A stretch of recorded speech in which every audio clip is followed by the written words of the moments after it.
là aujourd'hui. Alors, que la paix de Dieu soit avec vous. Donc, nous voudrions vous bénir. Bénir également la maison de tout un chacun. Bénir les frères et sœurs. Vous tous qui allez trouver l'occasion de nous suivre. Que le Seigneur vous bénisse, qu'il vous garde. Je suis en train d'espérer que pendant une heure, nous passerons de bons moments. Pendant une heure, nous partagerons la parole. Et pendant une heure, le Seigneur vous bénira. Et comme je vous ai dit, je voudrais parler sur la prière du prophète de Baal. C'est sur cette question-là que nous voulons parler. D'abord, je profite de l'occasion pour saluer tous les frères et sœurs. D'abord, les bien-aimés frères et sœurs de l'église d'Ottawa, donc de l'Assemblée des Saints d'Ottawa. Que le Seigneur vous bénisse. Nous vous rappelons que demain, nous avons notre culte comme d'habitude de 14h30 à 17h heure d'Ottawa. Et nous allons clôturer notre enseignement sur les deux ailes du soleil. Il est important que vous y soyez parce qu'il y aura beaucoup de choses que nous allons nous dire demain. Parce que nous toucherons la montagne des transfigurations pour expliquer les deux ailes du soleil. Et je profiterai de l'occasion pour m'expliquer davantage sur les deux brigands qui étaient crucifiés avec Jésus sur la montagne de Golgotha. Parce qu'il y a eu beaucoup de questions là-dessus, donc on va y revenir. Et voilà, donc je profite également de l'occasion de saluer les bien-aimés frères et sœurs de l'église de Montréal. Que Dieu vous bénisse également. Le samedi qui s'en vient, nous aurons donc notre campagne d'évangélisation à Montréal. Nous allons présenter les seigneurs. Nous prierons pour des cas. Donc si vous avez des difficultés, si vous avez des problèmes, si vous cherchez des solutions à vos problèmes, nous vous présenterons donc le samedi prochain à Montréal la personne qui est capable de vous apporter la solution. Je voudrais donc dire le Seigneur Jésus-Christ. Donc 96-97 boulevard Saint-Laurent, local 301, à partir de 13h30 les samedis de la semaine prochaine. Ok, donc soyez-y nombreux et je crois que le Seigneur nous fera beaucoup du bien. Je profite de cette occasion pour saluer toutes les personnes qui ne cessent de m'écrire. Donc vous qui êtes éparpillés dans le monde, vous qui, de par notre ministère, le Seigneur vous a fait grâce de comprendre les Écritures. De par le ministère que le Seigneur nous a accordé, Dieu vous a fait grâce de comprendre les choses de Dieu. Je ne cesse, de faire mention de vous dans mes prières pour que le Seigneur vous assiste davantage. Okay? J'en profite également pour vous demander aussi de ne pas nous oublier dans vos prières. Écoutez ce que le frère Paul est en train de dire. Le frère Paul dit quelque chose de très important. Je voudrais lire ça pour vous. Il est aussi important que vous également en tant que peuple, que vous n'arrêtiez pas de prier pour nous les serviteurs. Okay? Parce que nous faisons également face à beaucoup de difficultés. Nous faisons également face à beaucoup de combats. Voilà pourquoi nous croyons que vos prières vont nous être très utiles. Le frère Paul dit quelque chose de très important. Je ne sais pas si je trouverai cette écriture-là. J'espère pouvoir trouver cette écriture pour pouvoir partager ça avec vous. Je suis dans les livres de dans 2 Corinthiens, livre de 2 Corinthiens, le chapitre 11. Nous prenons le livre de 2 Corinthiens, le chapitre 11. Je voudrais lire à partir du verset 23. Il est écrit, non, commençons même par le verset 21. Le frère Paul dit, j'ai honte de le dire, nous avons montré de la faiblesse. Cependant, tout ce que peut oser quelqu'un, je parle en insensé. Moi aussi, je l'ose. Sont-ils hébreux? Moi aussi. Sont-ils israélites? Moi aussi. Sont-ils de la postérité d'Abraham? Moi aussi. Sont-ils ministres de Christ? Je parle en homme qui extravague. Je le suis plus encore. Par les travaux, bien plus. Par le coup, bien plus. Par les emprisonnements, bien plus, souvent en danger de mort. 5 fois j'ai reçu des Juifs, 40 coups moins 1. 3 fois j'ai été battu de verges, 1 fois j'ai été lapidé, 3 fois j'ai fait naufrage, j'ai passé un jour et une nuit dans l'abîme, fréquemment en voyage. J'ai été en péril sur le fleuve, en péril de la part des brigands, en péril de la part de ceux de ma nation, en péril de la part des païens, en péril dans les villes, en péril dans les déserts, en péril sur la mer, en péril parmi les faux frères. J'ai été dans le travail et dans la peine, exposé à de nombreuses veilles, à la faim, à la soif, à des jeûnes multipliés, au froid et à la nudité, sans parler d'autre chose. Je suis assiégé chaque jour par les soucis que me donnent toutes les églises. Pourquoi j'ai pris cette écriture? Pour vous rassurer que dans l'œuvre de Dieu, nous connaissons des combats qui peuvent venir de nos propres frères, de nos propres sœurs. Dans l'œuvre de Dieu, il n'y a pas que du bonheur. Quand tu es ministre de la parole, des fois on subit des humiliations, des fois on subit des insultes, des fois on subit des injures. Voyez-vous? Donc ce n'est pas étonnant que ça arrive dans l'œuvre de Dieu. Voilà pourquoi nous vous demandons de temps en temps de faire mention de nous dans vos prières pour que le Seigneur ne cesse de nous soutenir.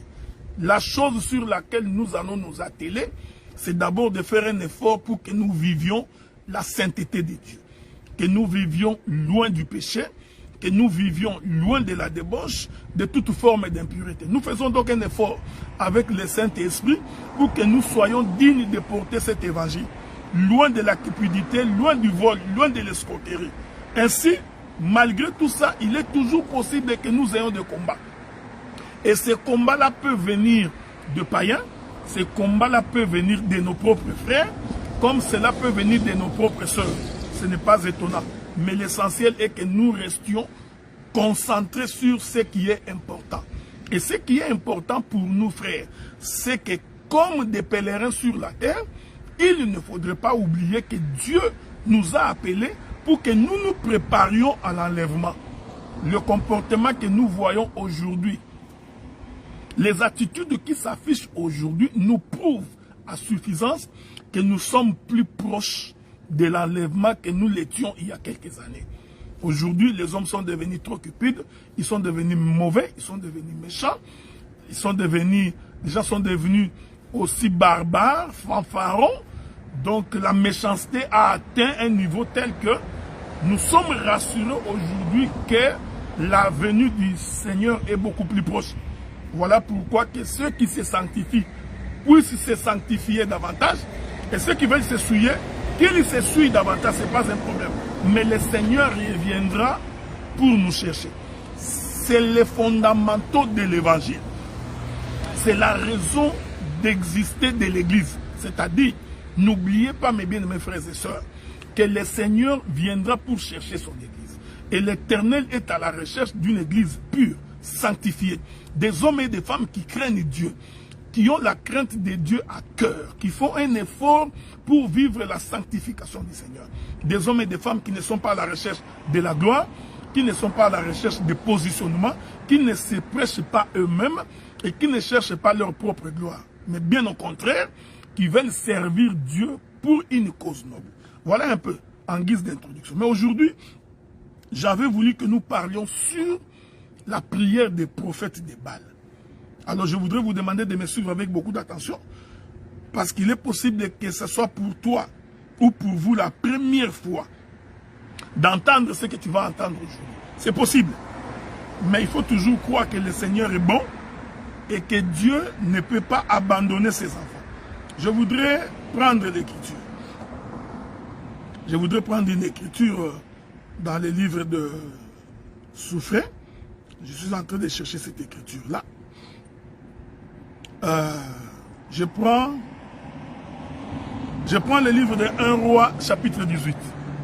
Okay? Nous prenons le livre de 1 Roi, chapitre 18. Je voudrais que nous prenions quelques écritures. Je prends à partir du verset 19. 1 Roi, chapitre 18, verset 19. Nous lisons avec l'aide du Seigneur. Fais maintenant rassembler tout Israël auprès de moi, à la montagne de Carmel. Aussi les 450 prophètes de Baal, les 400 prophètes d'Astarté, qui mangent à la table de Jézabel. C'est important que vous reteniez cela. Akab envoya des messagers vers tous les enfants d'Israël. Il rassembla les prophètes à la montagne de Carmel. Alors Élie s'approcha de tout le peuple et dit, jusqu'à quand clocherez-vous de deux côtés? Si l'Éternel est Dieu, allez après lui. Et si c'est Baal, allez après lui. Le peuple ne lui répondit rien. Élie dit au peuple, je suis resté seul des prophètes de l'Éternel. Il y a 450 prophètes de Baal. Et que l'on nous donne 2 taureaux, qu'ils choisissent pour eux l'un des taureaux, qu'ils les coupent par morceaux, qu'ils les placent sur le bois sans y mettre le feu. Et moi, je préparerai l'autre taureau, je les placerai sur le bois sans y mettre le feu. Que le Seigneur vous bénisse. Puis, invoquez le nom de votre Dieu, et moi, j'invoquerai le nom de l'Éternel. Le Dieu qui répondra par le feu, c'est celui-là qui sera Dieu. Et tout le peuple répondit en disant, c'est bien. Je voudrais sauter pour que nous allions loin, pour que nous avancions. Nous pouvons sauter, continuer. Je prends le verset 29. 1 Roi chapitre 18, verset 29. Écoutez, lorsque midi fut passé, ils prophétisèrent jusqu'au moment de la présentation de l'offrande. Il n'y eut ni voix, ni réponse, ni signe d'attention. Élie dit alors à tout le peuple, approchez-vous de moi. Tout le peuple s'approcha. Élie rétablit l'autel, que l'Éternel qui avait été renversé. Il y prit 12 pierres d'après le nombre des tribus des fils de Jacob, auxquelles l'Éternel avait dit, Israël sera ton nom. Que le Seigneur vous bénisse. La lecture a été un peu longue, mais elle était importante pour la compréhension de l'Écriture. Je voudrais vous faire remarquer que nous sommes ici à un moment où le bien-aimé Élie va donc faire une déclaration en disant, si vous remontez les textes, il dit, sinon à ma parole, il n'y aura ni pluie, ni rosée. Et l'Écriture dit, lorsque Élie dit cette chose, il n'y a eu ni pluie, ni rosée pendant 3 ans et demi. Que la paix de Dieu soit avec vous. Le livre de Jacques va confirmer cela. Élie, homme de même nature que nous, ferma le ciel pendant 3 ans et demi, il n'y a pas eu de pluie. Je voudrais que tu me suives attentivement. En d'autres termes, lorsque le prophète Élie dit qu'il n'y ait pas de pluie, par là, le prophète Élie voulait dire que le ciel est fermé. Parce que la pluie doit descendre du ciel ou des cieux. Alors, lorsque Élie ferme les ciels, il fait en sorte que la porte des cieux se trouve être fermée. Ok? Ça, c'est Ésaïe chapitre 55. De la même manière que mes pensées sont éloignées de vos pensées, dit le Seigneur, ainsi le ciel est éloigné de la terre. Ok? Ça, c'est ce que le frère Ésaïe est en train de dire. Et il continue, il dit de la même manière que la pluie et la neige descendent des cieux. Ainsi en est-il de ma parole qui sort de ma bouche. Est-ce que vous me comprenez? Donc ici, Ésaïe voudrait dire que la pluie, c'est la parole de Dieu. Et que le ciel est donc la bouche de Dieu. Est-ce que je me fais... Lisons ça. Lisons ça. Ok? Parce que vous allez comprendre que quand Élie ferme le ciel, en réalité, Élie venait de fermer la bouche de Dieu. Ok? Ce n'est pas moi qui dis. Je prends Ésaïe chapitre 55. Très vite, on va courir. Livre d'Ésaïe chapitre 55. Ça, ce sont des versets que vous connaissez. C'est un cantique populaire. Donc, on en donne juste l'intelligence. Écoutez, Ésaïe chapitre 55, verset 8. Car mes pensées ne sont pas vos pensées, et vos voix ne sont pas mes voix, dit l'Éternel. Autant les cieux sont élevés au-dessus de la terre, autant mes voix sont élevées au-dessus de vos voix, et mes pensées au-dessus de vos pensées. Comme la pluie et la neige descendent des cieux, et n'y retournent sans avoir fécondé la terre, et fait germer les plantes, sans avoir donné de la sémence au semeur, du pain à celui qui mange. Ainsi en est-il de ma parole qui sort de ma bouche, elle ne retourne point sans effet, sans avoir exécuté ma volonté et accompli mes desseins. Cette écriture va donc confirmer que les cieux, c'est la bouche de Dieu. Ok?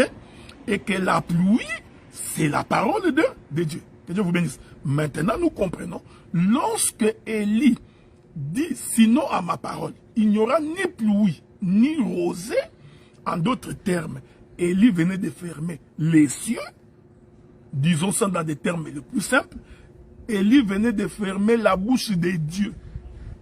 C'est-à-dire, Dieu a fermé sa bouche. Cette écriture voudrait dire que Dieu ne parlait pas. Ok? Or, quand Dieu ne parlait pas, le peuple ne peut pas être béni. Écoutez-moi maintenant. Vous voyez? Donc, parce que la bénédiction se trouve dans la bouche de l'Éternel. Si l'Éternel ferme sa bouche, c'est-à-dire la terre est maudite. Donc, lorsque Élie est en train de fermer le ciel, okay, nous voudrons dire que Élie a dit à Dieu, Dieu ferme la bouche.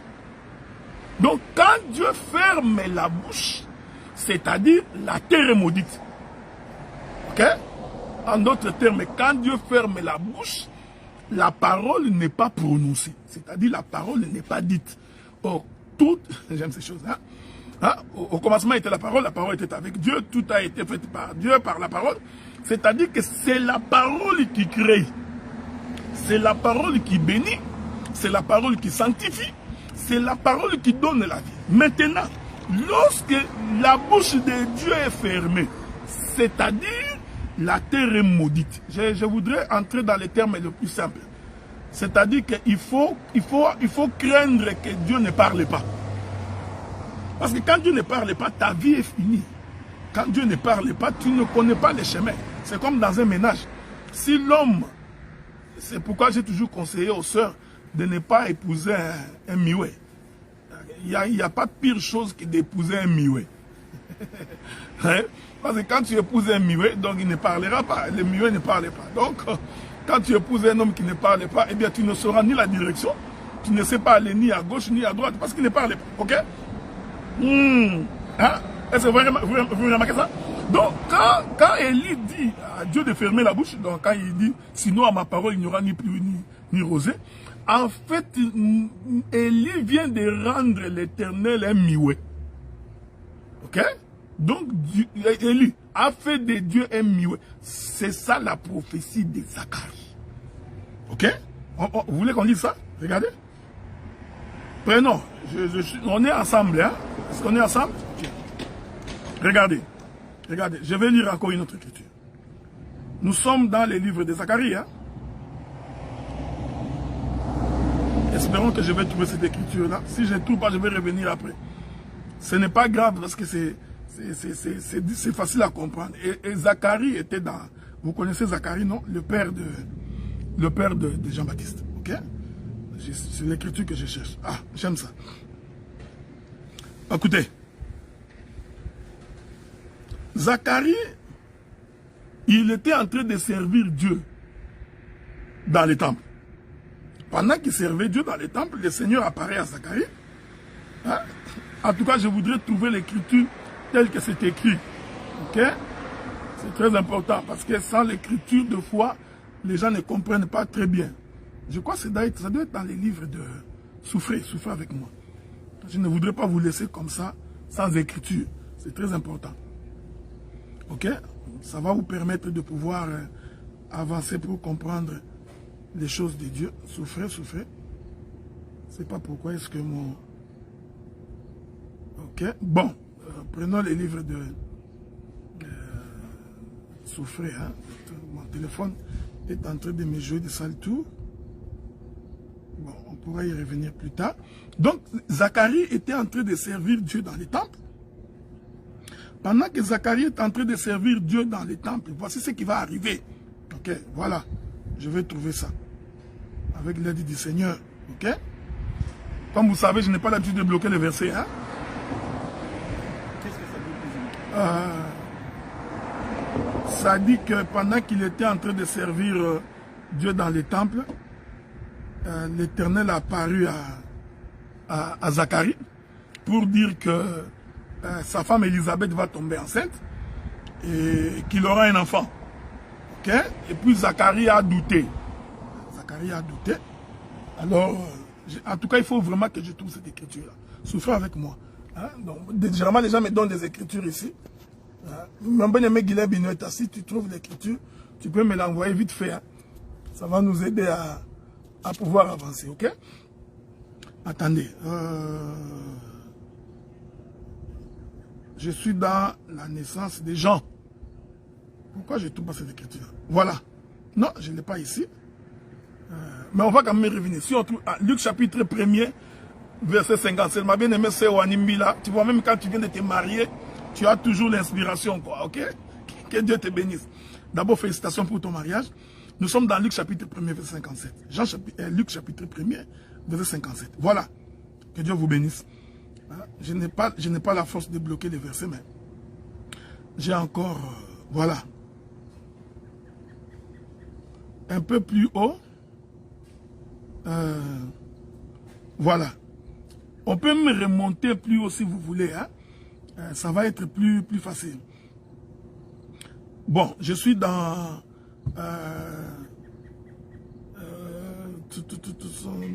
c'est l'écriture que je cherche. On va quand même lire le verset 57 hein, pour pouvoir avancer. Le temps où Élisabeth devait accoucher arriva et l'enfanta un fils. Ses voisins et ses parents apprirent que le Seigneur avait fait éclater envers elle sa miséricorde. Elle se réjouit avec elle. Le 8e jour, il vint pour circoncire l'enfant. Il l'appelait Zacharie du nom de son père. Mais sa mère prit la parole et dit non, il sera appelé Jean. Ils lui dirent, il n'y a dans ta parenté personne qui soit appelé de ce nom. Ils firent des signes à son père pour savoir comment il voulait qu'on l'appelle. Zacharie demanda des tablettes, il écrivit Jean est son nom. Et tous firent dans l'étonnement. Au même instant, sa bouche s'ouvrit, sa langue se délia, il parlait bénissant Dieu. Que le Seigneur vous bénisse. Donc, est-ce que vous me comprenez? Je rentre d'abord chez Élie. Élie dit, sinon à ma parole, il n'y aura ni pluie, ni rosée. J'ai expliqué que si la pluie ne tombe pas, c'est-à-dire que le ciel est fermé. Selon le livre d'Ésaïe, j'ai démontré que les cieux, c'est la bouche de Dieu. Parce que Dieu dit, de la même manière que la pluie descend des cieux, ainsi en est-il de ma parole qui sort de ma bouche. Donc ici, les cieux représentent la bouche de Dieu. Maintenant, lorsque Élie ferme le ciel pour qu'il n'y ait pas la pluie, on comprend par le langage, c'est-à-dire que Élie venait de fermer la bouche de Dieu. Au quand Élie ferme la bouche de Dieu, Dieu devient muet. Ok? Je suis rentré dans l'exhortation pour que tu ne dises pas que la révélation est compliquée. Cela veut dire en d'autres termes, toutes les fois que Dieu ne prononce pas des mots sur ta vie, toutes les fois que Dieu ne dit pas quelque chose sur ta condition, tu es maudit. Pourquoi? Parce que Dieu a fermé sa bouche. En d'autres termes, il n'y a pas la pluie. Voilà pourquoi il est important chaque fois que nous venons devant Dieu, notre prière de supplication, notre prière de lamentation, nous implorons Dieu pour que Dieu parle. Ok? Que Dieu se taise est une très mauvaise chose pour nous, parce que quand il ne parle pas, en d'autres termes, c'est un muet. Je suis allé toucher Zacharie pour expliquer que Zacharie muet là, en réalité, c'est le ciel fermé. Vous voyez, remarquez? Donc, lorsque l'ange de l'Éternel apparaît à Zacharie et dit à Zacharie qu'Élisabeth tombera enceinte, qu'elle enfantera un fils, Zacharie ayant douté de ce que Dieu avait dit au travers de son ange, Dieu dit, puisque tu as douté, toi, Zacharie, tu deviendras mioué jusqu'à l'accouchement de l'enfant. Ah, donc, en d'autres termes, Zacharie, dont la bouche ne parle plus, représente les cieux fermés. Est-ce que vous comprenez? Donc, ici, je voudrais dire, la mutété de Zacharie représente Dieu dans le temps où sa bouche est fermée. Est-ce que vous comprenez cela? Parce que vous allez remarquer que Zacharie parlera le jour où Jean va naître. Or, quand l'enfant naît et que Élisabeth dit que cet enfant ici s'appellera Jean, on dit à Élisabeth, comment tu vas donner le nom de Jean à cet enfant alors que dans ta famille, il n'y a personne qui a le nom de Jean. Or, le nom Jean veut dire un envoyé. Est-ce que vous remarquez? En d'autres termes, Zacharie parlera le jour où l'envoyé viendra sur la terre. Dieu a tant aimé le monde qu'il a donné, qu'il a envoyé. Donc, le véritable Jean, ce n'est pas Jean-Baptiste. Parce que dans la famille de Zacharie, personne ne s'appelait Jean. Donc, nous comprenons que ces gens-là représentent le Seigneur Jésus-Christ. Mais je rentre d'abord pour expliquer que, donc, quand Élie ferme les ciels, il rend Dieu mioué. Or, quand Dieu est mioué, c'est-à-dire il n'ouvre pas sa bouche, en d'autres termes, la pluie ne tombe pas. Et quand la pluie ne tombe pas, qu'est-ce qui arrive? La terre devient désertique. Que Dieu vous bénisse. Donc, est-ce que vous me suivez? Suivez-moi bien. Hein? Donc, quand la pluie ne tombe pas, la terre que vous voyez devient désertique. Je voudrais vous trouver une autre écriture. Souffrez avec moi, ok? Il y a une écriture dans Deutéronome. Laissez-moi vous trouver cette écriture-là pour expliquer la même chose. Qu'est-ce que le Seigneur dit? Souffrez, ok?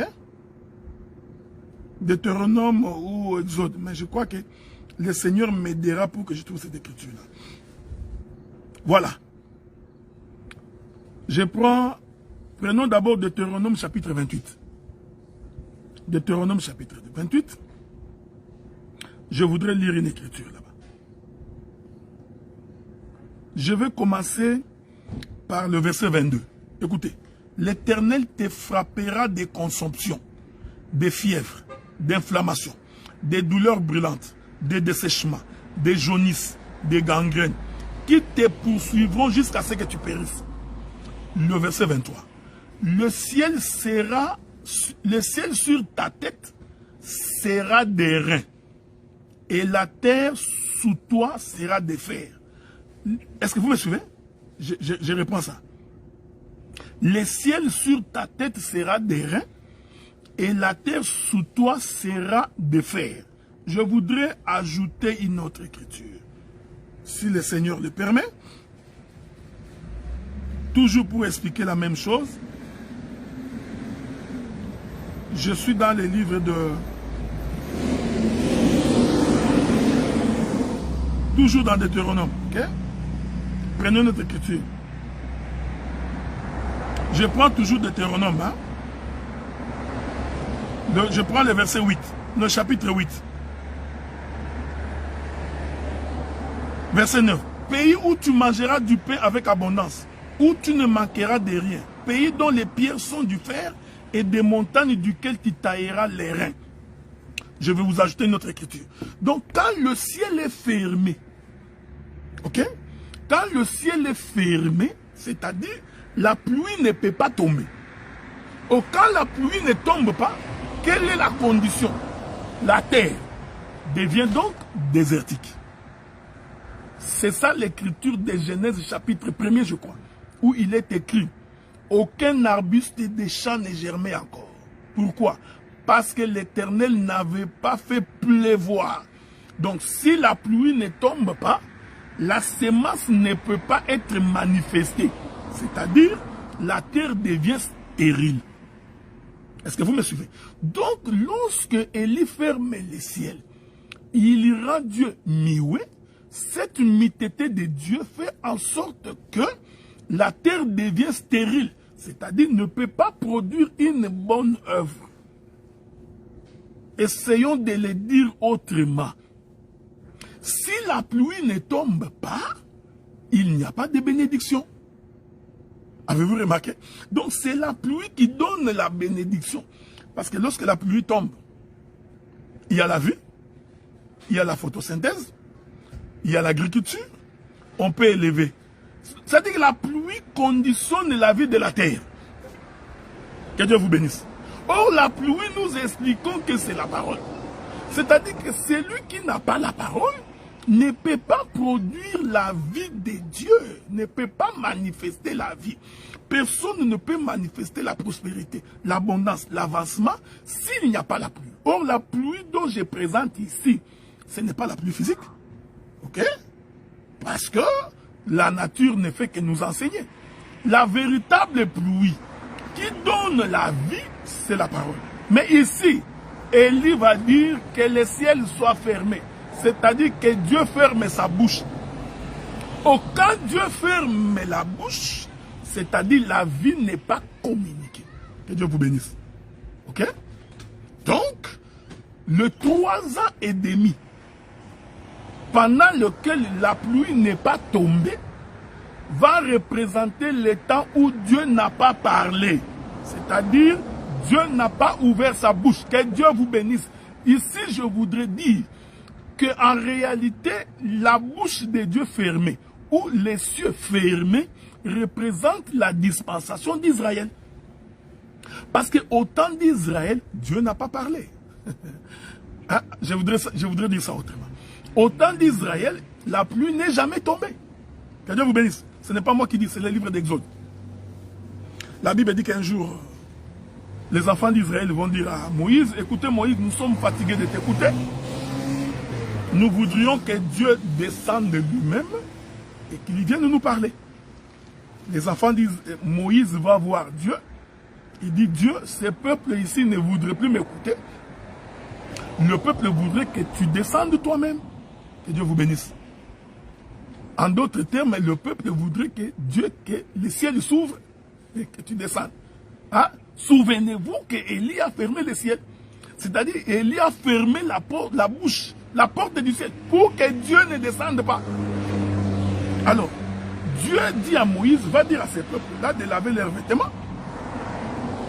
Le 3e jour, le matin, je descendrai.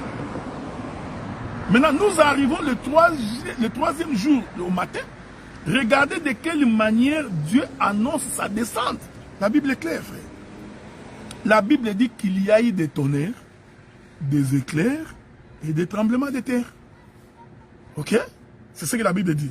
Le 3e jour, le matin, le ciel va rugir, nous aurons des tonnerres et des éclairs. Or, vous savez, s'il y a tonnerre, s'il y a des éclairs, si le ciel est en train de rugir, cela veut dire que la pluie va tomber. Hein? Donc, quand Moïse dit à Dieu que le peuple veut que tu descendes et que tu leur parles, dans l'entendement de Dieu, le peuple a réclamé la pluie. Hein? Donc, que Dieu descende, c'est-à-dire que la pluie tombe. Voilà pourquoi, au 3e jour le matin, avant que la pluie ne tombe, nous allons d'abord voir les éclairs, les tonnerres et le ciel en train de rugir. Que Dieu vous bénisse.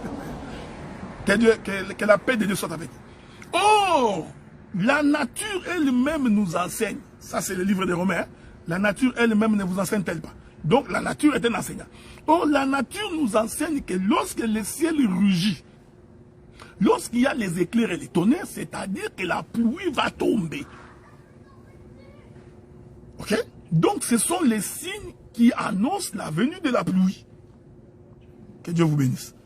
Maintenant, lorsque le ciel a commencé à rugir, Israël, au lieu de patienter et de voir la pluie tomber, qui est la présence de Dieu, Israël va dire, non, non, non, non, non, Moïse va dire à Dieu que nous ne voulons plus qu'il descende. Ah, nous ne voulons plus qu'il vienne. En d'autres termes, que le ciel reste fermé. Ah, vous remarquez ça? Donc, c'est pourquoi ces jours-là, Israël n'a jamais rencontré Dieu. Parce qu'ils ont refusé que la pluie descende. Or, quand ils refusent que la pluie descende, c'est-à-dire que le ciel reste fermé. Dans un autre langage, la bouche de Dieu restait fermée. Ok? C'est pourquoi, frère, quand Dieu n'ouvre pas sa bouche, tu auras des difficultés pour vivre. C'est pourquoi la tsunami dit, baise-moi des baisers de ta bouche. Or, les baisers de la bouche de son bien-aimé, c'est-à-dire, c'est la parole. Est-ce que vous remarquez cette chose? Je voudrais que tu comprennes bien ces choses. Je vais me répéter. Parce que si tu ne comprends pas ça, lorsque je toucherai la prière des prophètes de Baal, tu auras des difficultés. Je me répète. Quand on ferme le ciel, on empêche la pluie de descendre. Or, si la pluie ne descend pas, c'est-à-dire que la parole n'est pas descendue. Selon le livre d'Ésaïe, la pluie, c'est la parole. Les cieux, c'est la bouche de Dieu. Maintenant, quand il ferme le ciel, en d'autres termes, il ferme la bouche de Dieu. Il rend donc Dieu muet. Une fois que Dieu est muet, c'est-à-dire le peuple est maudit. Le peuple n'est pas béni parce qu'il n'entend pas la voix de Dieu. Parce que pour que tu entendes la voix de Dieu, il faut que Dieu parle. Donc si Dieu ne parle pas, tu ne peux pas entendre sa voix. Donc quand Dieu se tait, le peuple est sans direction. Or, au temps d'Israël, Dieu n'avait pas parlé.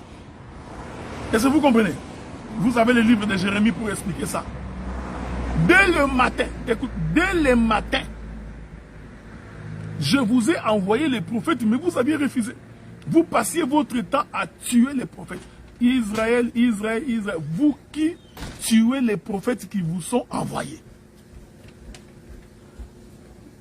Je vous ai envoyé les prophètes dès le matin. Donc, voilà pourquoi l'Éternel a fixé Israël rendez-vous le 3e jour, le matin. Mais or, le matin là, le ciel est fermé. Pourquoi? Parce qu'il ne peut pas y avoir la pluie.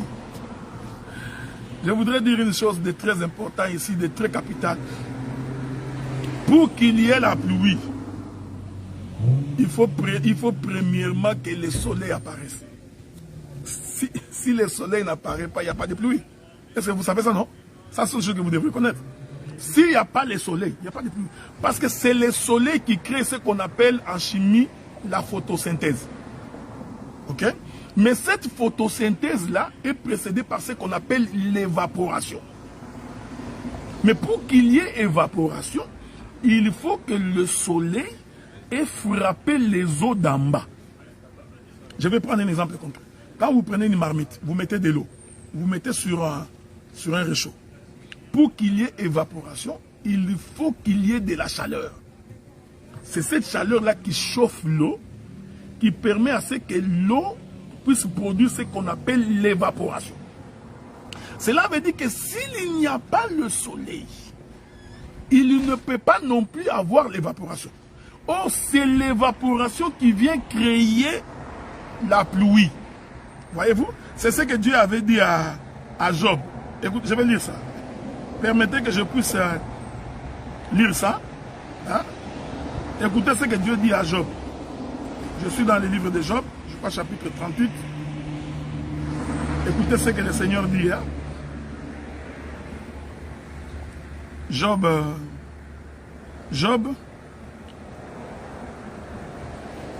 Regardez. Je suis dans Job chapitre 38. Non, prenons d'abord Job chapitre 37. Le verset 11. Le verset 11, il est écrit. Il charge de vapeur les nuages, il les disperse intercellant. Ce n'est pas fini. Maintenant, prenez le livre de Job, toujours. Chapitre 38, le verset 37. Il est écrit. Qui peut avec sagesse compter les nuages, verser les outres des cieux? J'ai toujours aimé ça. Hein? Il y a une autre écriture que je voudrais ajouter. Hein? Hein? C'est très important. Hein? Regardez. Toujours dans le livre de Job, chapitre 30. Prenons le livre de Job maintenant, chapitre 38. 38. Écoutez. Je suis dans le verset 33. Lisons. Connais-tu les lois du ciel? Point d'interrogation. Ça, c'est Dieu qui pose la question à Job. Règles-tu son pouvoir sur la terre? Élèves-tu la voix jusqu'au nuées pour appeler à toi des torrents d'eau? Lances-tu les éclairs? Partent-ils? Te disent-ils, nous voici? Qui a mis la sagesse dans le cœur? Ou qui a donné l'intelligence à l'esprit? Qui peut avec sagesse compter les nuages, verser les outres des cieux? Avez-vous remarqué ça? Donc, l'Écriture confirme que pour qu'il y ait la pluie, il faut premièrement que les nuages viennent au rassemblement. Et une fois que les nuages sont venus au rassemblement, Dieu va ordonner maintenant que la pluie tombe. Remarquez. La pluie ne peut pas tomber si premièrement le soleil n'apparaît pas. Parce que c'est le soleil qui crée ce qu'on appelle l'évaporation. Et cette évaporation-là va faire que les eaux se transforment et ils vont répondre au rassemblement. Ici, j'ai beaucoup de choses à dire. Mais une fois que le rassemblement est fait, Dieu maintenant va ordonner que la pluie tombe. C'est pourquoi Jésus avait dit aux disciples, il est avantageux pour vous que moi, je puisse m'en aller.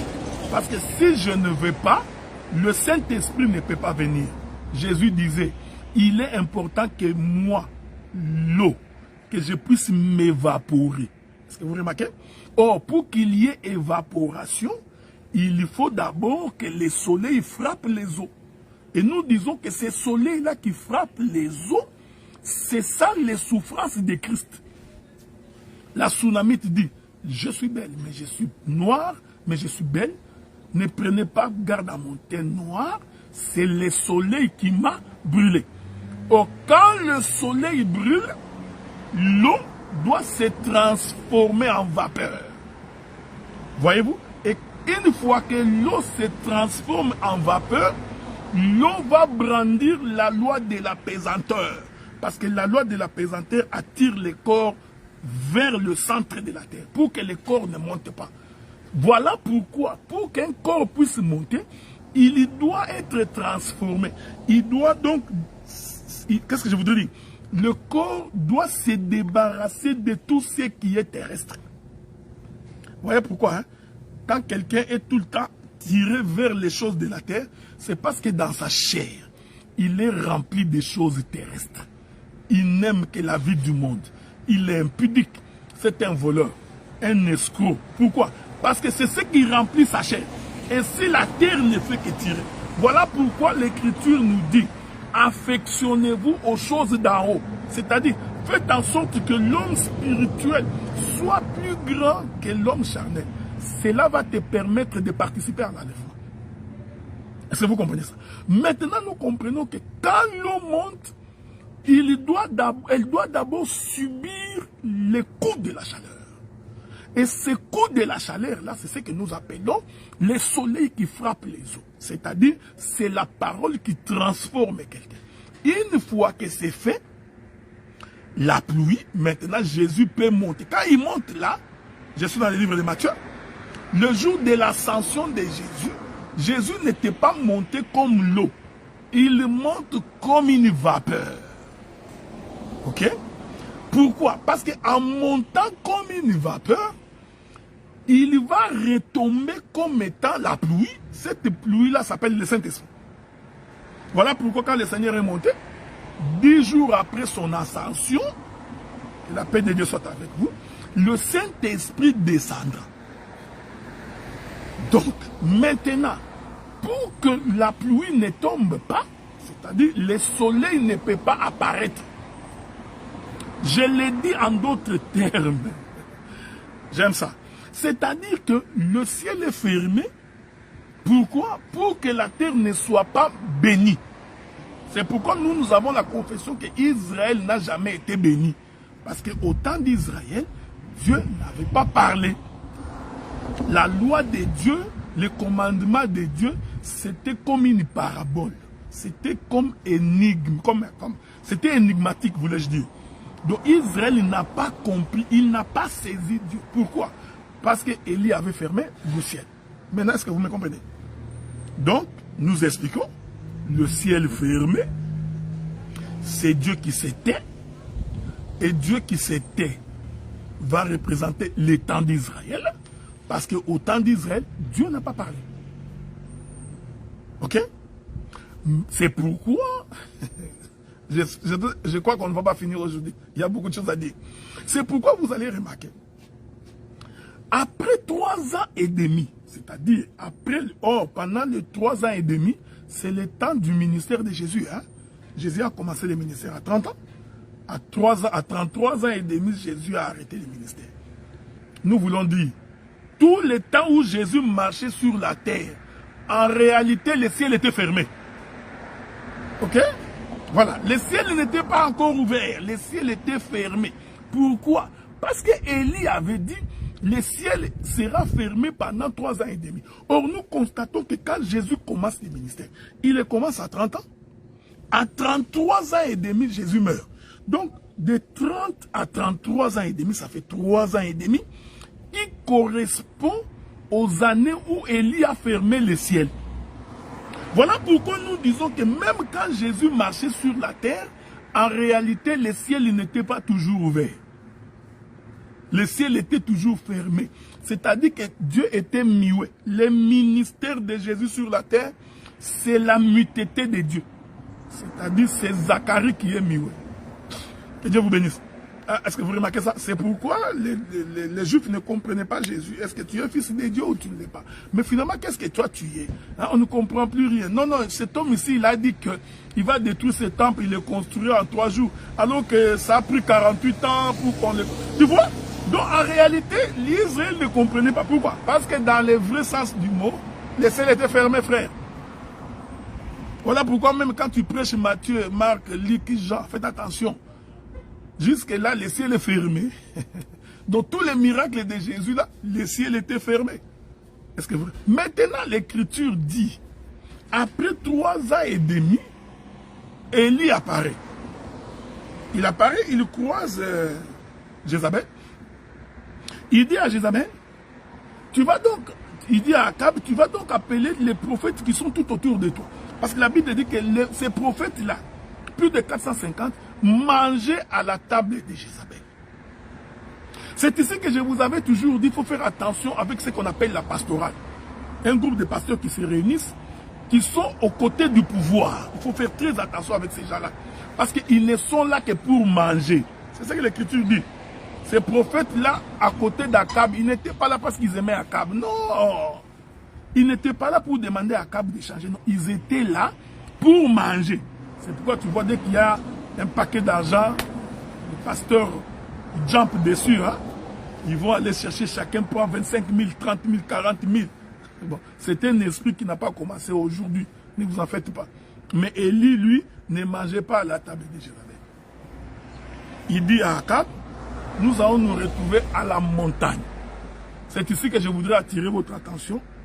Vraiment attirer votre attention. Ils vont à la table. Je ne prendrai pas beaucoup de temps. Je vais arrêter dans 15 minutes. On pourra continuer dans 2 semaines. Ils montent à la montagne de Carmel. Lorsqu'ils arrivent là-bas, écoutez-moi maintenant attentivement. Le prophète Élie présente 2 taureaux. Ok? Il demande au prophète de Baal, choisissez un taureau. Laissez pour moi également un taureau. Que la paix de Dieu soit avec vous. Ici, je voudrais dire, les 2 taureaux, il y en a un qui représente le prophète de Baal. Il y a un autre taureau qui représente Élie. Vous savez, je vous ai toujours dit que quand vous lisez votre Bible, une histoire de la Bible peut avoir une interprétation. Mais dans l'histoire de la Bible, il y a ce qu'on appelle les séquences bibliques. Et dans ces séquences bibliques, c'est-à-dire dans les séquences des histoires de la Bible, on peut tirer une portion pour dégager la pensée de l'Écriture. Ici, faites attention, parce que je sais que vous avez des enseignements que les prophètes de Baal, ce sont les faux prophètes. Ça, je sais. Mais je vous avais dit que je vais amener notre son de cloche dans ce qu'on appelle les prophètes de Baal. Remarquez une chose. Élie dit qu'il y a 2 taureaux. Parce que nous croyons, pour qu'il y ait un sacrifice, il faut qu'il y ait 2 taureaux.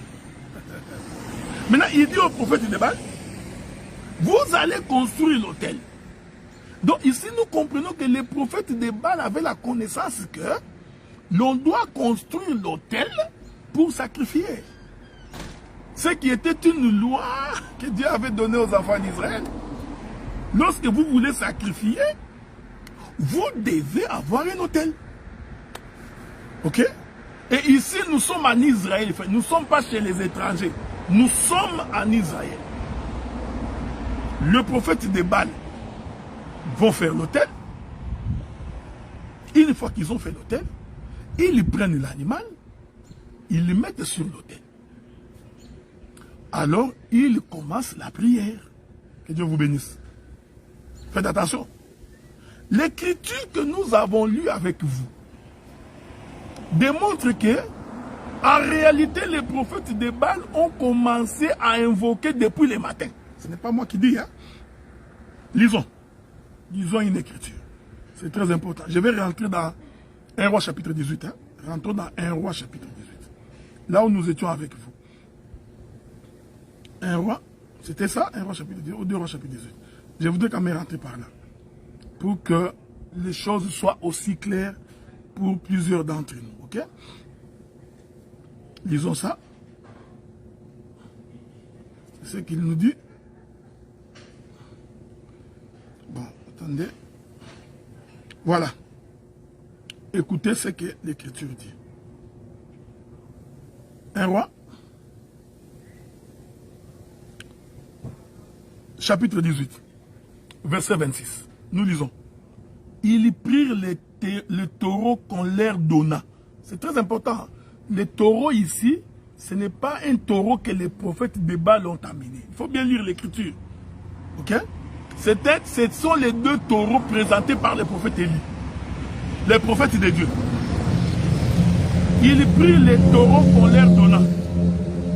Ils le préparent. Préparer ici voudrait dire, ils ont coupé l'animal. Ils l'ont égorgé. Ils invoquèrent le nom de Baal depuis le matin jusqu'à midi en disant, Baal répond-nous. Mais il n'y a eu ni voix, ni réponse. Ils sautaient devant l'autel qu'ils avaient fait. J'attire votre attention parce que je vous ai toujours dit que les doctorats se trouvent dans les détails. Or, les prophètes de Baal, ils font l'autel, nous comprenons qu'ils ont sacrifié le matin. C'est important, non? Cela veut dire que le premier taureau représentait le sacrifice du matin. Parce qu'il n'y en avait que 2. Donc, les prophètes de Baal ont donc pris le premier taureau. Or, ce taureau-là, comme il a été sacrifié le matin, ce taureau-là va représenter l'offrande du matin. Que la paix de Dieu soit avec vous. Est-ce que vous comprenez? Or, l'offrande du matin, c'est l'offrande d'Israël. Ici, je voudrais dire que ici, le prophète de Baal représente le sacerdoce de Moïse. Vous avez remarqué, hein? Regardez-moi bien. Voilà pourquoi tout Israël a été convoqué. Ces jours-là, on a convoqué tout Israël pour voir quelle est l'offrande que Dieu va agréer. Je t'ai pris, bien-aimé dans le Seigneur, de faire attention parce que nous sommes en train de colorer ces écritures de foi que vous passez à la hâte. Je ne remets pas en question que les prophètes de Baal ne sont pas des faux prophètes. Non, ce n'est pas de cela que j'ai dit. Il faut faire attention. C'est-à-dire, je prends une séquence. Remarquez que le taureau ici, que les prophètes de Baal ont sacrifié, ils l'ont sacrifié le matin. Parce que l'écriture dit qu'ils l'ont égorgé, ils l'ont mis sur l'autel depuis le matin. J'aime la précision de l'écriture. Jusqu'à midi. Or, l'offrande du matin représente l'offrande d'Israël. C'est-à-dire représente les sacerdoces du matin. Voilà pourquoi l'écriture dit, pendant tout le temps que les prophètes de Baal invoquaient les noms de Baal, il n'y a eu ni voix, ni parole. Vous vous souvenez de ce que je vous avais dit? Quand il n'y a ni voix, ni parole, c'est-à-dire que Dieu a fermé sa bouche. Hein? Quand il n'y a ni voix, ni parole, c'est-à-dire que l'Éternel est mioué. Voyez-vous, frère? Donc ici, je voudrais dire, quand le prophète de Baal invoquait Baal, en réalité, ce qu'elle ne comprenait pas, c'était la dispensation du matin. Et comme c'est une dispensation du matin, l'Éternel ne peut pas répondre. Parce que Élie leur avait dit, vous invoquerez. Celui qui répondra par les faits, nous saurons qu'il est Dieu. Vous savez, je voudrais relire cette écriture-là. Hein? Je voudrais relire cette écriture-là pour une bonne compréhension, hein, pour vous qui nous suivez. C'est très important, ok? Écoutez, je voudrais lire une écriture. Écoutez ce qu'il dit. Il dit ceci. Je suis dans 1 Croix, chapitre 18, verset 24. Puis invoquez le nom de votre Dieu, et moi j'invoquerai le nom de l'Éternel. Le Dieu qui répondra par les feux, c'est celui-là qui sera Dieu. Et tout le peuple répondit en disant, c'est bien. Regardez maintenant. Le verset 27. À midi, Élie se moqua d'eux et dit, criez à haute voix. Puisqu'il est Dieu, il pense à quelque chose, ou il est occupé, ou il est en voyage, peut-être qu'il dort et il se réveillera. J'aime Élie. Élie démontre qu'en réalité, pourquoi Baal ne répondait pas? Parce qu'il est possible qu'il soit en voyage. Il est possible qu'il dort. J'aime ça. Regardez comment il dit ça. Ou il est occupé, ou il est en voyage. Peut-être qu'il dort, il se réveillera. Je voudrais dire ça en d'autres termes. C'est-à-dire qu'il n'y a eu ni voix, ni parole. Ici, vous comprenez que quand il n'y a ni voix, ni parole, c'est-à-dire que laissez-le fermer. Cela veut dire que la pluie ne peut pas tomber. Pour que la pluie tombe, il faut que le ciel s'ouvre. Ou quand le ciel s'ouvre, il faut qu'il y ait et la voix et la parole. Au temps d'Israël, le ciel étant fermé, il n'y avait ni pluie, ni rosée. Dieu était mioué. L'Éternel Dieu ne parlait pas. Je voudrais prendre un autre exemple là-dessus. Vous allez remarquer pourquoi Job, quand il a commencé sa souffrance, tout le temps où Job était en train de souffrir, et que les amis de Job passaient devant Job,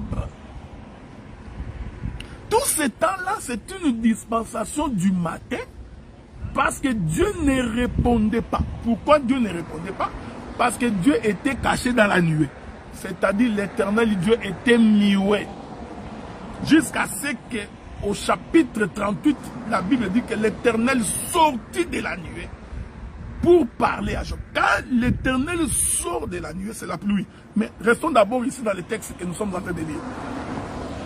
Donc, l'Écriture dit qu'ils ont prié comme ça jusqu'à midi. Est-ce que vous comprenez ce que nous disons? Lorsque nous arrivons midi, il leur dit criez encore plus fort, parce qu'il est possible que votre Dieu dort, qu'il va se réveiller. Avant de toucher un autre élément, je précise que ici, le prophète de Baal, qui prie depuis le matin jusqu'à midi, représente les sacerdoces de Moïse. Je voudrais le dire dans les termes le plus simple possible. Ici, les prophètes de Baal sont l'image du temps de la loi, des psaumes et des prophètes. En d'autres termes, les prophètes de Baal représentent les sacerdoces du matin. Ce sont les prophètes du matin. Voilà pourquoi ils étaient nombreux. La raison pour laquelle ils étaient plusieurs, mais Élie était seul. Vous vous souvenez, hein? Un jour, Élie a dit à Dieu, il dit, Jézabel et Akab ont tué tous les prophètes. Je suis resté seul. Dieu lui a dit, non, tu te trompes, tu n'es pas seul. Je me suis réservé encore 7000 hommes qui n'ont pas fléchi les genoux devant Baal. Donc en réalité, physiquement, comme ça, Élie n'était pas seul. Il n'était pas le seul prophète. Mais vous allez remarquer que dans ces combats-là, sur la montagne de Carmel, Élie ne devait qu'être seul. Vous allez comprendre pourquoi. Cependant, il n'était pas le seul prophète, il y en avait plusieurs. Mais pourquoi était-il seul contre tous? Parce que les plusieurs là, vous comprenez ce que nous représentent les prophètes du matin. Voilà pourquoi les taureaux a été placé sur l'autel le matin. Parce que cela représente le sacerdoce du matin. Je sais que ça va te heurter. Quand tu entends ça, comme tu n'es pas habitué, comme tu ne saisis pas les mouvements des Écritures, il est possible que tu sois un peu heurté. Mais nous te demandons tout simplement d'avoir le Saint-Esprit et l'Esprit ouvert pour comprendre. Remarquez une chose. Élie n'est pas intervenu jusqu'à midi. Ok? Lorsque midi arrive, Élie leur dit, je crois qu'il est temps que vous arrêtiez, que moi je prenne l'autre taureau. Ah, nous comprenons. Parce qu'après midi, commence le soir. Ça vous le savez, non? Donc dès qu'on est midi, 1 minute, le soir vient de commencer. Que la paix de Dieu soit avec vous. Voilà pourquoi l'écriture dit ceci. Je voudrais lire une écriture pour votre bonne compréhension. Il y a une écriture que j'adore dans la Bible là. Bien que j'adore toutes les écritures, mais celle-là je l'adore pour aujourd'hui. Écoutez ce que la Bible dit. Je voudrais lire une écriture. C'est très important. Nous sommes dans les livres de... Regardez. Prenez Matthieu chapitre 27. Matthieu chapitre 27. Verset 45. Lisons. Matthieu 27, verset 45. Depuis la 6e heure jusqu'à la 9e heure, il y eut des ténèbres sur toute la terre. Ici, je parle de Jésus qui monte sur la croix. Ok? Vous pouvez ajouter Marc chapitre 15, le verset 33. La 6e heure étant venue, il y eut des ténèbres sur toute la terre jusqu'à la 9e heure. Il faut retenir ces choses, c'est important. Je reprends, je vais vous ajouter notre écriture. Toujours, l'écriture dit ceci. Luc chapitre 23, verset 44. Nous lisons. Commençons même par le verset 43. Jésus lui répondit, je te l'ai dit en vérité, aujourd'hui tu seras avec moi dans les paradis. Il était environ la 6e heure. Vous savez, la 6e heure, selon les calendriers juifs, c'est midi. Okay? C'est important que vous le sachiez. Selon les calendriers juifs, c'est midi. Il était environ la 6e heure et il y eut des ténèbres sur toute la terre jusqu'à la 9e heure. Le soleil s'obscurcit, le voile du temple se déchira par le milliers. Jésus s'écria d'une voix forte, Père, je remets mon esprit entre tes mains. Et en disant ces paroles, il expira. Que la paix de Dieu soit avec vous. Voyez-vous, lorsque nous sommes arrivés à midi, Élie va dire au prophète de Baal, votre temps de dispensation vient de finir. C'est-à-dire, la fin de la loi vient d'être constatée. Vous voyez? Donc, votre sacerdoce vient de constater. Maintenant, pour que le sacerdoce de Jésus puisse commencer, c'est-à-dire à partir de la 6e heure, Élie va démontrer que c'est le soir. Pour confirmer que c'est le soir, ce sont les écritures que je vous ai données dans Matthieu, Marc et Luc. Ah, je n'ai pas touché Jean, parce que Jean donne une autre définition de la 6e heure. Mais Matthieu, Marc, Luc et Jean confirment qu'à la 6e heure, c'est là que Jésus était monté sur la croix. Ah, nous comprenons qu'à partir de midi, selon le calendrier juif, le sacrifice du soir, c'est-à-dire l'autre taureau, c'est-à-dire l'offrande du soir venait de monter sur l'autel. Est-ce que vous remarquez cela? Or, cette offrande du soir qui monte sur l'autel, pour confirmer que c'est le soir, l'Écriture dit que de la 6e heure jusqu'à la 9e heure, les ténèbres se sont abattues sur la terre et le ciel s'est obscurci. Que la paix de Dieu soit avec nous. Donc, nous comprenons que l'offrande du soir qui venait de monter sur la croix, en réalité, c'était le Seigneur Jésus-Christ. Est-ce que vous remarquez? Je vais aller doucement maintenant. Que la paix de Dieu soit avec vous. Hein? Que la main de l'Éternel vous conduise. Et remarquez, du matin jusqu'à midi, c'est un sacerdoce. Ici, les prophètes de Baal vont donc représenter le temps de la loi. Et pendant le temps de la loi, j'ai démontré que les ciels restent fermés. Ils n'ont entendu ni son, ni parole. Mais dès qu'Élie a fait monter le deuxième taureau, c'est-à-dire le taureau du soir, dès qu'il monte, je vais démontrer qu'en réalité, ce taureau-là va ouvrir le ciel. Avez-vous remarqué? L'Écriture dit que dès que le taureau est monté, Élie va dire que l'on sache aujourd'hui en Israël que je suis ton serviteur et que l'Éternel est Dieu, que le feu descend du ciel. Faites attention, le feu est une pluie. Parce que naturellement, ne descend des cieux que la pluie. Vous voyez la vie, hein? La vie est bizarre. Naturellement, le feu ne peut pas descendre du ciel. Toi, tu as déjà vu comme ça le feu descendre du ciel. Hein? Dieu a fait en sorte qu'il n'y a que la pluie qui tombe des cieux sur la terre. À moins que vous mettiez un satellite là-bas qui a craqué, qui nous tombe sur la tête. Mais, de façon naturelle, la pluie ne peut que tomber du ciel. Ici, je voudrais confirmer que le feu là qui était descendu ces jours-là, en réalité, c'était une pluie. Ah, disons-le autrement. En d'autres termes, la bouche de l'Éternel s'était ouverte. En d'autres termes, Dieu a parlé. Voilà pourquoi nous disons qu'au temps du soir, Dieu ne peut pas fermer sa bouche. Pourquoi? Parce que l'offrande du soir est montée sur l'autel. Et cette offrande-là doit ouvrir la bouche de l'Éternel. Ma bien-aimée sœur Judith qui réclame le pain des raisins. On en parle demain. Est-ce que vous remarquez? Est-ce que vous remarquez? C'est pourquoi l'Écriture dit, dès que l'offrande est montée, je vous dispense de beaucoup d'éléments, il y a beaucoup de choses à dire là-dessus, mais j'essaie de vous dispenser de cela.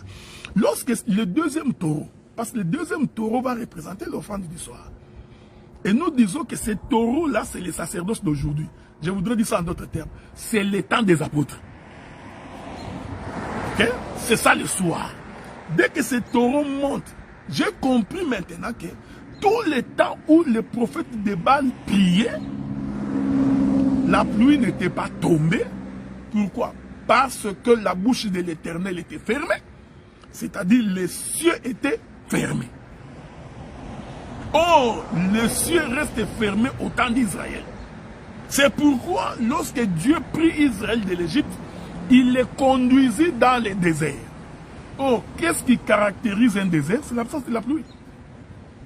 Pour que l'on sache que ce lieu est désertique, il suffit seulement qu'il n'y ait pas de végétation. Or, pour qu'il y ait végétation, pour qu'il y ait l'arbuste des champs, pour qu'il germe, il faut que la pluie tombe. S'il n'y a pas la pluie, le lieu est désertique. Donc, nous comprenons que la marche d'Israël en désert représente le temps où Dieu a fermé sa bouche. Dieu n'a pas parlé. C'est pourquoi je confirme, sans risque d'être contredit par personne, encore moins par le Saint-Esprit, que ici les prophètes de Baal représentent les prophètes de l'Ancienne Alliance. Qui ont parlé par parabole, qui ont parlé de façon énigmatique. À ce peuple-là, je parlerai en parabole pour qu'en regardant, ils ne comprennent rien, ils ne voient rien, en écoutant, qu'ils ne comprennent absolument rien. Pour ce peuple ici, j'ai fermé ma bouche. Est-ce que vous remarquez cette chose? Maintenant, lorsque le deuxième taureau monte sur l'autel, ce deuxième taureau-là, c'est l'offrande du soir. Dès qu'il monte sur l'autel, c'est-à-dire que la bouche de l'Éternel doit s'ouvrir. bouche qui s'ouvre, nous disons que ce sont les cieux. Et l'Écriture dit, alors le feu descend du ciel. Voyez-vous, le feu là qui est descendu du ciel, nous disons que c'est une pluie. Ah, vous croyez à cela, non? Il faut croire à cela. Cette pluie-là qui tombe veut dire que Dieu a parlé. Voilà pourquoi nous n'avons pas honte de vous dire qu'en réalité, c'est l'offrande de Jésus qui ouvre la bouche de Dieu. C'est pourquoi Jésus a dit, tout ce que vous demanderez à mon nom, l'Éternel devrait ouvrir sa bouche et parler. Cela veut dire que tout le temps de la loi, comme la prière n'était pas adressée au nom de Jésus, Dieu ne pouvait pas répondre. Et ici, nous comprenons que toute la prière faite par les prophètes de Baal, c'était des prières qui sont faites non pas au nom de Jésus. Mais quand la véritable offrande, qui est le deuxième taureau, hein, parce que je vous ai dit qu'il n'y a que deux taureaux. Il y a un taureau qui est offert le matin, il y a un taureau qui est offert le soir. Les taureaux offerts le matin représentent les sacerdoces de Moïse. Les taureaux offerts le soir représentent les sacerdoces de Jésus. C'est pourquoi Moïse avait dit aux enfants d'Israël, l'Éternel, votre Dieu, vous suscitera un autre prophète comme moi. Ça veut dire qu'il n'y en a que deux. L'un c'est moi, l'autre c'est lui. Celui qui ne l'écoutera pas sera retranché de son peuple. Nous avons donc un prophète du matin, qui est Moïse, le prophète du soir, qui est le Seigneur Jésus-Christ. Voilà pourquoi nous avons toujours dit à nos frères branhamistes, il ne peut pas y avoir un autre prophète du soir. Parce qu'il n'y a pas trois soirs dans la vie, il n'y en a que un.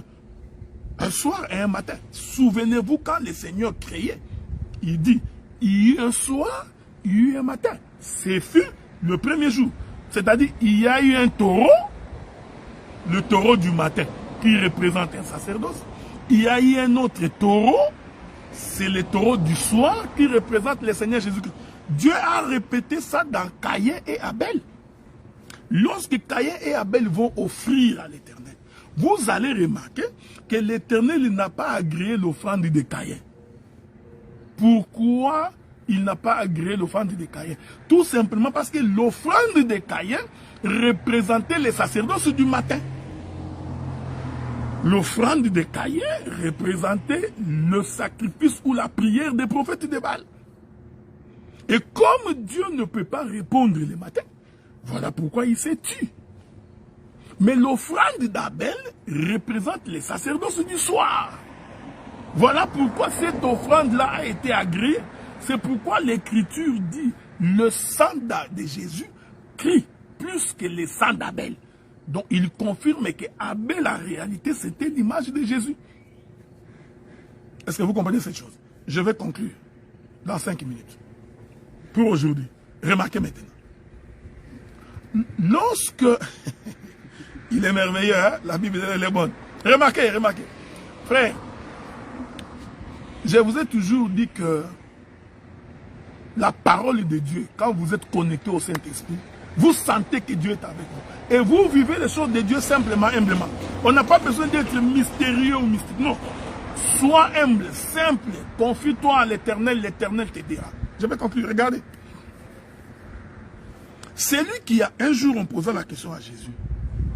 Élie devrait-il venir? J'ai toujours aimé la réponse de Jésus. On va lire ça. Hein? On a posé la question à Jésus à propos d'Élie. Écoutez la réponse de Jésus. Souffrez, hein? Je ne suis pas un bon... Je suis pas... Je vous ai dit, je ne bloque pas les versets, mais je vais trouver ça. Voilà. Je suis dans le livre de Marc chapitre 9. Marc chapitre 9. Je vais lire à partir du verset 11. Les disciples lui firent cette question. Pourquoi les scribes disent-ils qu'il faut qu'Élie vienne premièrement? Il leur répondit. Élie viendra premièrement et rétablira toutes choses. Et pourquoi est-il écrit fils de l'homme qui doit souffrir beaucoup et être méprisé? Écoutez le verset 13. Je vous dis qu'Élie est venu qui l'ont traité comme ils ont voulu, selon qu'il est écrit de lui. Hein? Jésus, je pouvais vous ajouter une autre écriture. Hein? Jésus a démontré que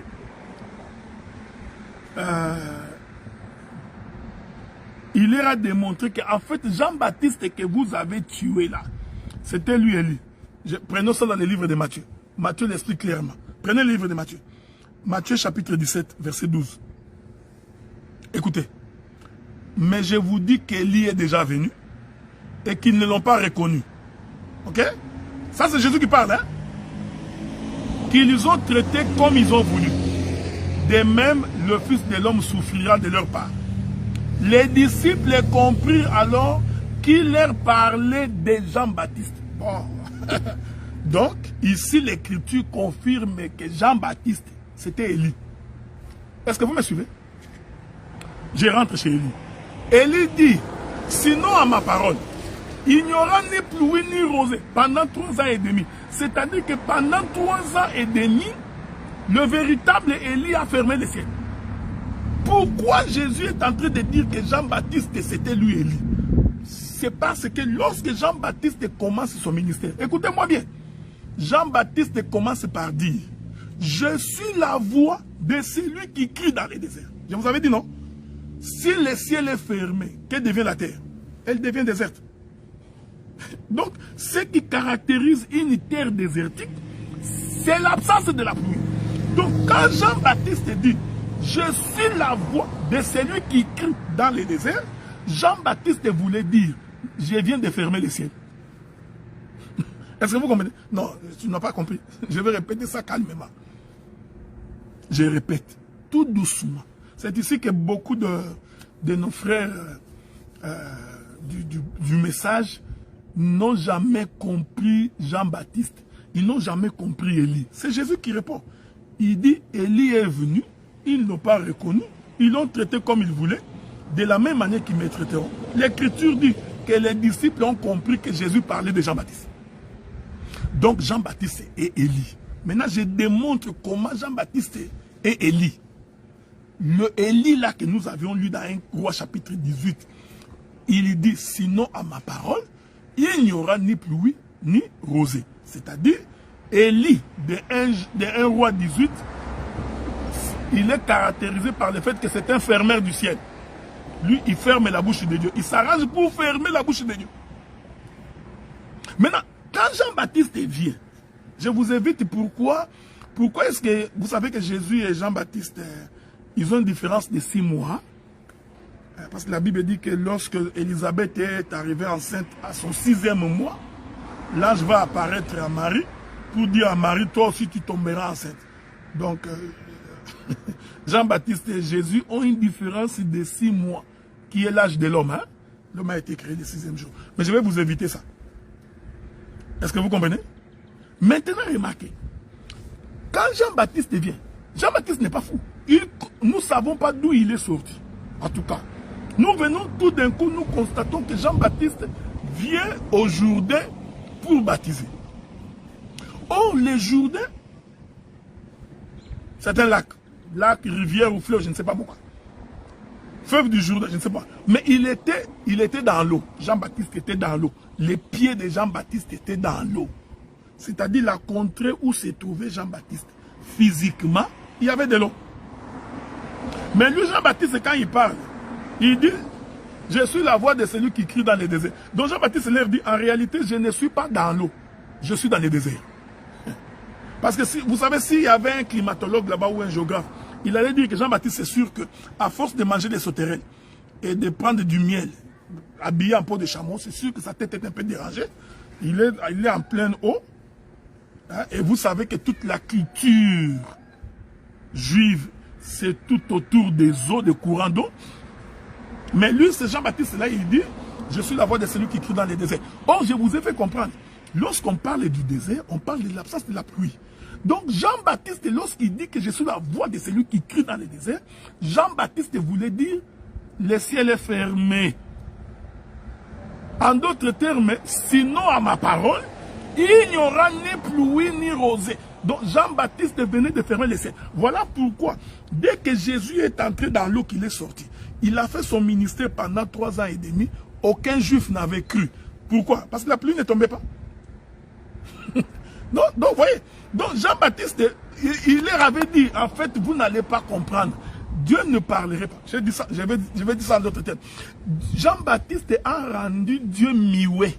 Il a fait des dieux Zacharie. Voyez-vous? Donc pendant 3 ans et demi, qui correspond aux 3 ans et demi pendant lesquels le ciel était fermé au temps d'Élie. C'est pendant ces 3 ans et demi que Jésus a fait son ministère. Aucun, je dis bien Israël n'a pas cru. Je t'informe d'ailleurs que les Pierre, les Jacques, les Jean, tous ces mondes-là représentaient en réalité l'Église. Avez-vous remarqué? Pour confirmer qu'il est Élie. Deuxième élément. Le premier Élie de 1 Roi chapitre 18 que nous avons lu. Il est celui qui a présenté le véritable taureau, lequel taureau ouvre le ciel pour que le feu descende. Hein? Voyez? Voilà pourquoi lorsque Jean-Baptiste est en train de voir Jésus en train de venir, il dit, voici l'agneau de Dieu qui ôte les péchés du monde. Non, non, soyez pas étonnés. Il leur disait, voici le taureau. Ok? L'agneau est un taureau. Maintenant, il est présent, j'adore ces choses, j'aime ça. Il leur présente l'agneau, il dit, voici l'agneau de Dieu qui ôte les péchés du monde. Ah, donc Jean-Baptiste était un sacrificateur. De la même manière que Élie aussi était un sacrificateur. Voyez-vous, parce que le prophète Élie a égorgé l'animal, il a coupé en morceaux. C'est aussi un sacrificateur. Donc, Jean-Baptiste le récupère. Hein? Toi, tu as l'interprétation que Jean-Baptiste est un prophète. Oui, mais je t'informe que Jean-Baptiste aussi est un sacrificateur. Il prend Jésus. Écoutez maintenant, il le plonge dans l'eau. Ici, nous voudrions dire, quand il est en train de le plonger dans l'eau là, c'est l'offrande du soir. Laissez-moi ouvrir une parenthèse. Il y a tellement de choses qui me viennent beaucoup à l'esprit. Hein. Je ne sais pas si je vais finir ou pas, mais j'essaye, mais ça n'arrive toujours pas. Regardez, regardez. Là-bas, là-bas, là-bas. Les prophètes de Baal ont commencé à prier depuis le matin. Le ciel n'était pas ouvert, le feu n'était pas descendu. Jean-Baptiste était dans le Jourdain, il était en train de baptiser, non? Parce que je t'informe que Jean-Baptiste a baptisé. Ce n'est pas moi qui dis, c'est l'écriture qui dit, on pose la question à quelqu'un, de quel baptême avez-vous été baptisé? Il dit, je n'ai été baptisé que des baptêmes de Jean.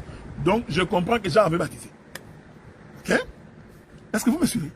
C'est-à-dire, avant que Jésus ne vienne se faire baptiser, il y a eu certaines personnes qui étaient aussi baptisées. Maintenant, ces personnes-là qui étaient baptisées avant Jésus représentent la prière des prophètes de Baal. Parce que malgré leur baptême, le ciel n'était pas ouvert. Hein? Oh, j'aime ces choses. Donc, malgré leur baptême, là, jusqu'à ce que, quand Jésus passe, hein, Jean-Baptiste dit, voici l'agneau de Dieu qui ôte les péchés du monde. Il reprend cet homme. J'ai dit que c'est un taureau. Il le prend. Dès qu'il les baptise, le ciel s'ouvre. Avez-vous remarqué ça? Donc, avant Jésus, quand Jean-Baptiste est baptisé, le ciel n'était pas ouvert. Nous disons que cette partie d'avant là, c'est le taureau du matin. C'est la prière des prophètes de Baal. Et le ciel ne s'ouvre pas. Voilà pourquoi nous vous présentons le véritable taureau, frère. Quand on est ministre de la parole, nous montons du haut de la chair pour ne parler que de Jésus. Nous ne prêchons pas autre chose. Nous ne prêchons pas nos vies. Nous ne venons pas raconter la vie du frère Sam. Il est derrière moi. Vous voyez le frère Sam, non? En Borsalino, là, c'est lui. Avec les frères Claver. D'ailleurs, quand vous regardez les frères Claver comme ça, toute l'Europe est contente. Hein? Parce que ce n'est pas un petit monsieur. Mais regardez. Donc, pendant que nous prêchons ici, ce n'est pas les frères Sam et les frères Claver que je vous prêche. Non. Je ne peux pas monter du haut de la chair pour commencer à parler de la vie des frères, de la vie des sœurs. Non, non, non. Encore moins de ma propre vie. Voilà pourquoi j'ai toujours été contre toutes les prédications qui font la promotion des ministres. Je conteste ça sur toute la ligne. C'est vrai, remarquez ça. Donc, nous ne vous présentons que cet agneau qui fait que Dieu arrête d'être mioué. C'est-à-dire, cette offrande qui ouvre la bouche. Hein? Ça me rappelle l'histoire du corbeau et du renard. Vous voyez? Donc, quand les renards parlent tellement bien que le corbeau ouvre la bouche et le fromage tombe. Vous remarquez cette chose? Donc, nous sommes en train de vous présenter l'homme qui vous convient. L'homme qui vous convient le mieux. Vous connaissez le Seigneur Jésus-Christ. Remarquez cette chose. Regardez. Donc, tout le temps où Jean-Baptiste est baptisé, nous disons que c'est le temps des prophètes de Baal. Jusqu'à ce qu'il a présenté, dès que Jésus sort des eaux, parce que Jésus sortir des eaux, c'est tout un sacrifice, c'est tout un taureau qui est monté sur l'autel. J'aime ces choses. Et l'Écriture dit, dès qu'il sort de cette présence de Jésus qui sort des eaux, c'est le taureau sur l'autel. Et l'Écriture dit, le ciel s'ouvrit. Celui qui était muet doit parler. Pourquoi? Parce que Jésus venait de sortir des eaux. Le ciel s'ouvrit. Une voix se fit entendre des cieux. Ah, j'aime ce Dieu. Qu'il soit béni. C'est Dieu-là qui, de par Jésus, va ouvrir sa bouche. Ma prière est que l'Éternel ne ferme pas sa bouche quand le Seigneur Jésus-Christ est présenté. Qu'il te bénisse, qu'il intervienne pour ton cas. Parce que le Seigneur Jésus-Christ est monté sur la croix, afin que toi, tu puisses avoir la vie. Est-ce que vous remarquez ces choses? Dès qu'il sort des eaux, le ciel qui était fermé doit s'ouvrir. Le ciel s'ouvre. Je vous avais dit que les cieux, c'est la bouche. Alors l'Écriture dit, une voix se fit entendre des cieux. Celui-ci est mon fils bien-aimé, en qui j'ai mis toute mon affection. Ah, voyez-vous, frère, hein? Nous comprenons que c'est ça les sacrifices d'Élie. Parce que lorsqu'Élie a mis le taureau sur l'autel, le ciel aussi s'est ouvert. Avez-vous remarqué ça? Une fois que le ciel s'est ouvert, le feu est descendu. Je voudrais dire pour ceux qui nous suivent, le feu là qui était descendu est une pluie. C'est la pluie de l'arrière-saison. Vous voyez ça? C'est pourquoi que la paix de Dieu soit avec vous. Le jour où les apôtres ont reçu le Saint-Esprit. Écoutez. Gloire soit rendue au Seigneur, parce qu'il nous donne la révélation de ces choses. Je vous avais dit tantôt ici, quand j'étais en train de parler, je vous avais dit que pour que la pluie tombe, il faut qu'il y ait évaporation. Ok? S'il n'y a pas évaporation, la pluie ne peut pas tomber. Ah, okay. L'évaporation, c'est-à-dire le soleil frappe les eaux d'en bas. Les eaux d'en bas se transforment en vapeur. Ils montent au ciel. Dès qu'ils montent au ciel, l'Éternel les appelle au rassemblement. Ils viennent au rassemblement, forment un nuage. Et l'Éternel fait éclater les écluses de cieux. La vapeur qui était montée va retomber comme une pluie. Avez-vous remarqué ça? Jésus dit aux disciples, il est avantageux pour vous que je puisse m'en aller. Parce que lorsque je me serai allé, alors le Saint-Esprit viendra. C'est-à-dire, si moi je monte, c'est alors que la pluie tombera. Et la paix de Dieu soit avec vous. Or, la pluie, remarquez comment elle est tombée. Actes des Apôtres, chapitre 2. Ils étaient tous dans la chambre haute. Tout d'un coup, il y a eu un vent qui a annoncé la venue de la pluie. Ok? Il y a eu un vent, la maison a tremblé pour annoncer. Et quand le Saint-Esprit est descendu, les disciples ont vu sur leur tête les langues de feu. Or, les langues de feu, en réalité, c'est une pluie. Donc, la pluie, c'est comme ça qu'on explique l'Écriture. Hein? Vous comprenez la raison pour laquelle nous, on ne peut pas bêler là les motos. Moto, quitta. Mon bien-aimé Alain Moloto, que j'aime beaucoup. Hein? Avec Atoms, la chanson là. Moto. Non, nous disons que les motos, là, c'est la pluie. Vous voyez? Les feux qui étaient descendus au jour de la Pentecôte étaient toute une pluie. Pourquoi cette pluie est descendue? Parce que l'offrande du soir était montée sur l'autel. Et quand cette offrande monte sur l'autel, l'Éternel qui était muet doit parler. On posa la question à Élisabeth, comment s'appellera l'enfant? Élisabeth dit, il s'appellera Jean. Ils ont dit non. On ne peut pas te croire que cet enfant s'appellera Jean. D'autant plus qu'il n'y a pas de gens dans votre famille. Nous irons demander au Père. Parce qu'il n'y a que lui qui connaît le véritable nom de l'enfant. Pendant ce temps-là, Zacharie était muet. Mais comme Jean venait de naître, est-ce que vous comprenez ça? Jean, c'est toute une offrande. On arrive vers Zacharie. Zacharie, comment s'appellera l'enfant? Zacharie dit, apportez-moi une pierre, je vais écrire. Que je suis en train de voir Moïse. Apportez-moi la pierre. On apporte la pierre. Il prend, il écrit dessus. Cet enfant s'appellera Jean. La Bible dit qu'automatiquement, sa langue se délia et il commença à parler. Quand on présente les fils et que l'écriture de Dieu est dessus, Dieu doit ouvrir sa bouche. Voilà pourquoi, bien-aimés frères et sœurs, si le Seigneur est avec toi, si la parole de Dieu demeure en toi, si la vie de Christ est en toi, l'Éternel Dieu exaucera ta prière. L'Éternel Dieu ouvrira sa bouche et te bénira.